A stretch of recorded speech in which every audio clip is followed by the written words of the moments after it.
விளையாட்டு வீரர்களுக்கு அன்பு வணக்கம்.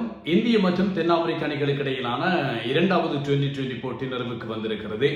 இந்த போட்டியை பொறுத்தவரையில் இந்த போட்டியில் இந்திய அணி ஒரு மோசமான ஒரு தோல்வியை தழுவி இருக்கிறது. இந்திய ரசிகர்களால் ஏற்றுக்கொள்ள முடியாத ஒரு தோல்வியாக இந்த தோல்வி பார்க்கப்படுகிறது.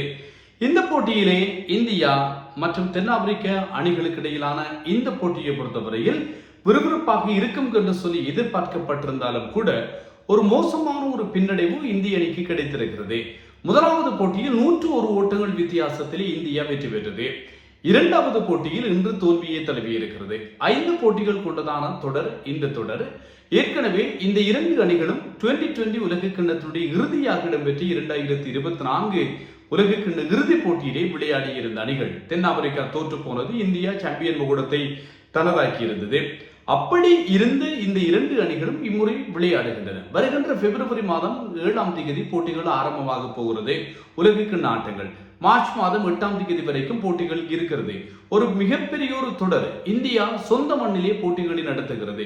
இந்தியாவிற்கு துணையாகத்தான் இலங்கை வந்திருக்கிறது தவிர போட்டியினுடைய ஹோஸ்ட் உரிமம் இந்தியாவிடம் தான் இருக்கிறது. பாகிஸ்தான் இந்தியாவிலே போட்டிகளிலே பங்கேற்க முடியாது என்கின்ற காரணத்தால் தான் இலங்கையிலும் போட்டிகள் இருக்கின்றன. இலங்கை விளையாடுகின்ற போட்டிகள், பாகிஸ்தான் விளையாடுகின்ற போட்டிகள் எல்லாம் இருக்கின்றன.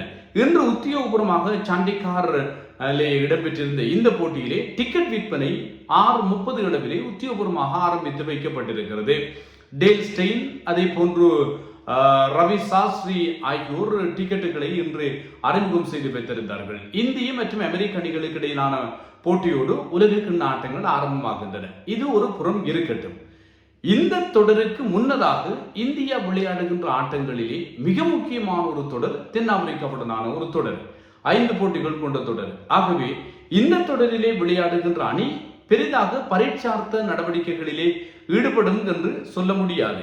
ஏனென்றால் இப்போது விளையாடுகின்ற இந்த ஸ்குவாடிலே இருக்கின்ற அணிதான் அடுத்து வரப்போகின்ற காலங்களிலே குறிப்பாக இந்த உலக 2020 போட்டிகளில் விளையாடுவதற்குரிய வாய்ப்பு இருக்கிறது. இந்த பிளேயிங் 11 கூட இப்படித்தான் இருக்கும் என்று சொல்லி எதிர்பார்க்கிறார்கள். இங்கேதான் இந்திய ரசிகர்கள் அதிகமான கோபத்திலே இருக்கிறார்கள். கம்பீர் என்கின்ற ஒருவர் இந்திய கிரிக்கெட்டை ஒட்டுமொத்தமாகவே சீரழித்துக் கொண்டிருக்கிறார் என்பதுதான் எல்லோருடைய மிகப்பெரிய ஒரு வேதனையும் குற்றச்சாட்டுமாகவும் இருக்கிறது. கம்பீருக்கு மூளை இல்லையா என்று சொல்லி கேட்கின்ற அளவிற்கு வந்திருக்கிறது. என்னை பொறுத்தவரையில் இப்படியே இந்தியா சென்றால் இந்த தோல்வியை விட்டு விடுவோம். முதலாவது போட்டியிலும் கூட இந்தியா அவ்வளவு பெரிதான ஆற்றலை வெளிப்படுத்தி வெல்லவில்லை.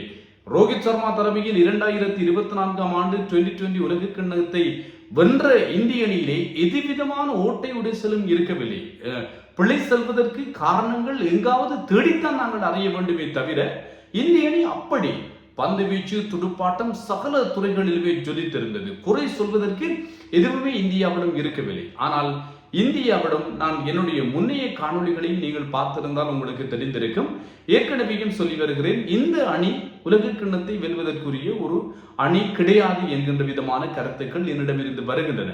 இந்திய ரசிகர்கள் நீங்கள் அதிகமானவர்கள் இந்த கருத்தை கேட்கின்ற போது உங்களுக்கு கோபம் வரும். காணொலியை சில வழிகளில் ஸ்கிப் செய்துவிட்டு நீங்கள் போவதற்குரிய வாய்ப்பு இருக்கு. ஆனால் உண்மை கிரிக்கெட் அறிவோடு, விளையாட்டு அறிவோடு பேசுவதன் காரணத்தால் நான் சொல்கிறேன்.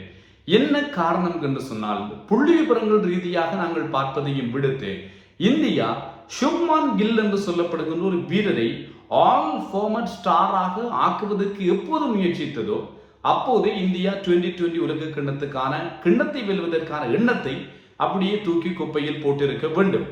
சுப்மான் கில்லை அணிக்குள்ளே கொண்டு வந்திருந்த காரணத்தால் அந்த டீம் பேலன்ஸ் என்பது இல்லாமல் போயிருக்கிறது.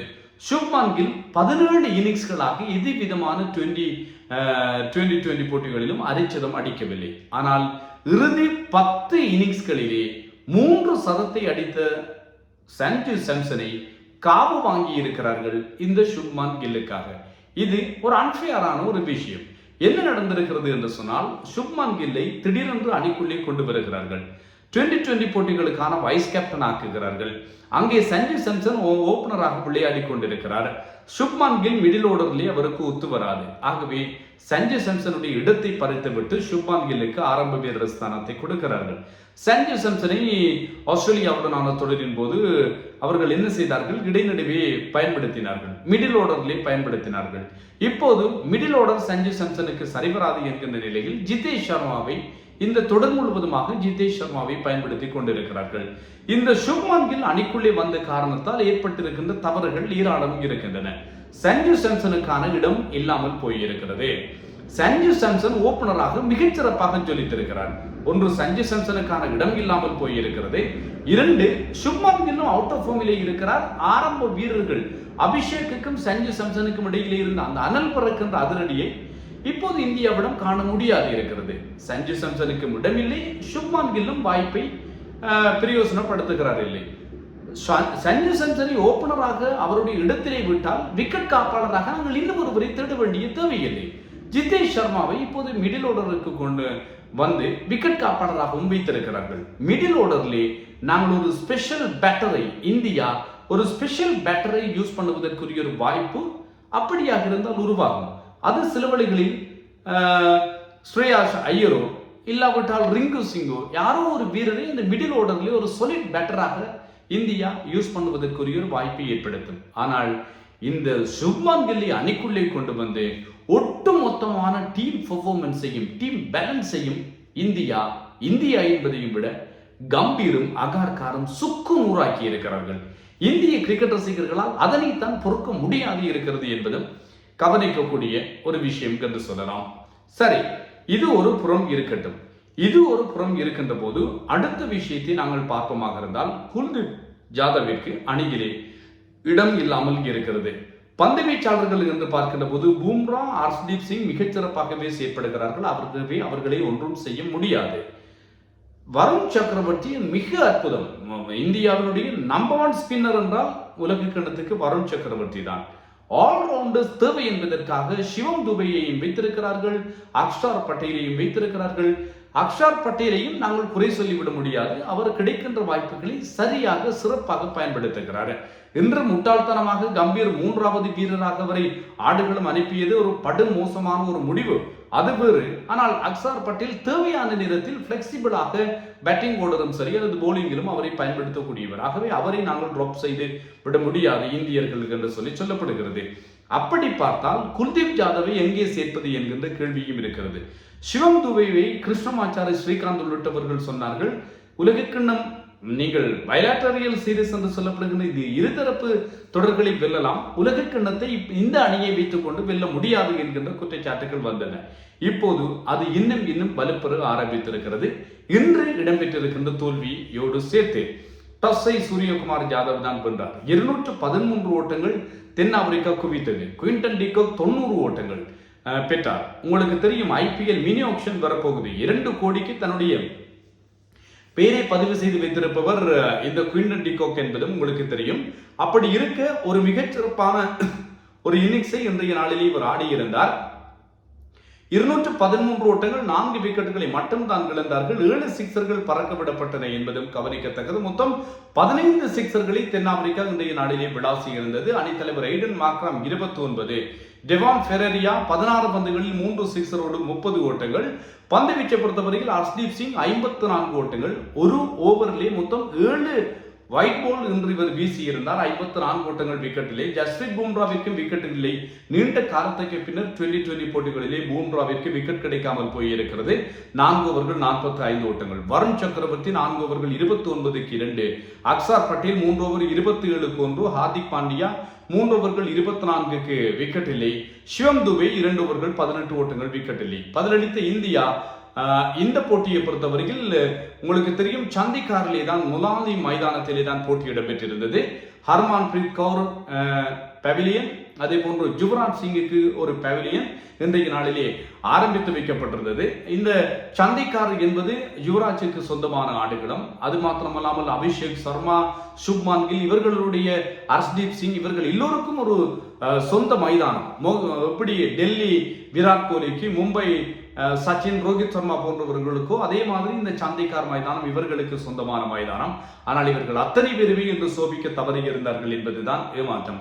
அபிஷேக் சர்மா 2 சிக்சர்களோடு 17, சுப்மான் கில் கோல்டன் டக் ஆனார். கடந்த போட்டியில் 4 ஓட்டங்கள்.